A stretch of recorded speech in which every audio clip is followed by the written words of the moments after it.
Bakal Capres Anies Baswedan dilaporkan ke polisi buntut dari membandingkan pembangunan di era Jokowi dan SBY.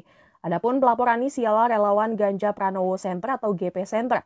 GP Center akan melaporkan bakal Capres Koalisi Perubahan untuk Persatuan Anies Baswedan ke polisi karena diduga menyebarkan berita bohong atau hoax.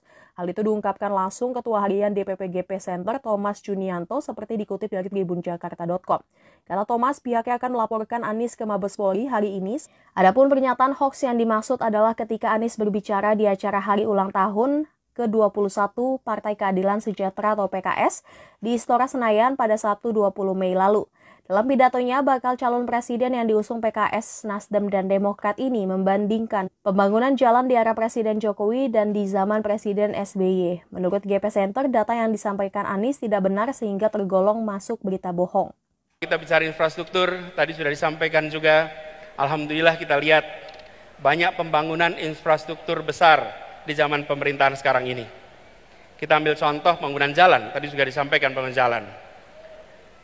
Media, ada tim jurnalis dari media Kata Data, ini mengumpulkan datanya. Izinkan saya kutip di sini. Pemerintahan kali ini berhasil membangun jalan tol terpanjang dibandingkan periode-periode sebelumnya.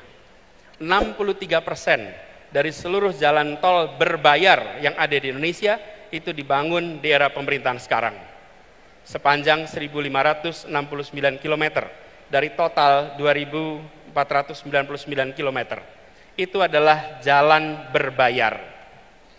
Sedangkan jalan yang tak berbayar, yang digunakan oleh semua secara gratis, yang menghubungkan mobilitas penduduk dari sudut-sudut desa ke perkotaan, yang membawa produk-produk pertanian, produk perkebunan, produk perikanan dari sentra-sentra tempat mereka dihasilkan ke wilayah-wilayah pasar, baik jalan nasional, jalan provinsi ataupun jalan kabupaten, terbangun 19.000 km di pemerintahan ini.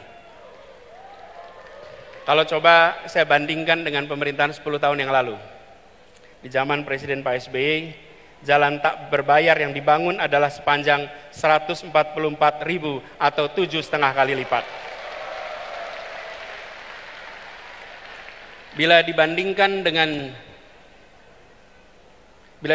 dengan jalan nasional, di pemerintahan ini membangun jalan nasional sepanjang 590 km. Di era 10 tahun sebelumnya 11.800 km. 20 kali lipat.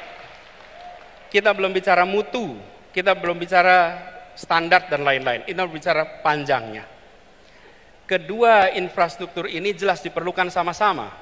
Tapi yang perlu kita perhatikan di sini adalah bahwa keberpihakan ketika bicara institusi ekonomi memberikan kesetaraan kesempatan kepada semuanya.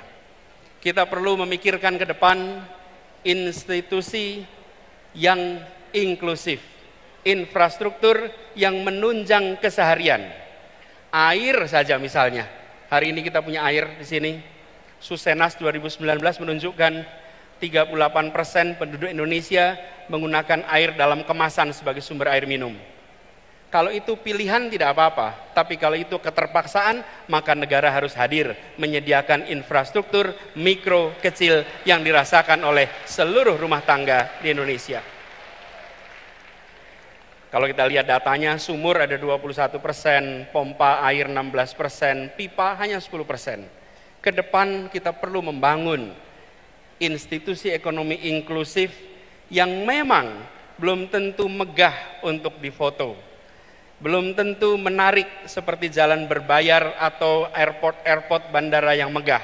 Tapi air yang mengalir di tiap rumah tangga, infrastruktur mikro di tiap rumah tangga, itu akan memberikan rasa kebahagiaan bagi